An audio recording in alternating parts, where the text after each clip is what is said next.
તારીખ 19 જાન્યુઆરી 2024ના રોજ રાજ્યના કૃષિ, પશુપાલન, ગૌસંવર્ધન, મત્સ્યોદ્યોગ, ગ્રામ વિકાસ અને ગ્રામ ગૃહ નિર્માણ વિભાગના મંત્રી શ્રી રાઘવજીભાઈ પટેલના હસ્તે જામનગર તાલુકાના ધોવાવ બાયપાસથી ખીમરાના બાયપાસને જોડતા 1.50 કિલોમીટરના કાચા રસ્તા પર ડામર રોડ બનાવવાના કામનું ખાતમુહૂર્ત કરવામાં આવ્યું હતું।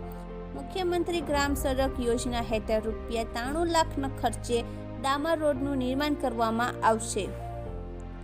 ખીમરાના બાયપાસને જોડતા 1.5 કિલોમીટરના કાચા રસ્તાને ડામર રસ્તો બનાવવા માટેના કામના લગભગ 90 લાખ રૂપિયાના ખર્ચે એની મંજૂરી મળેલી હતી। એ કામનું આજે ખાતમુહૂર્ત જે અહીંયા આપણે કર્યું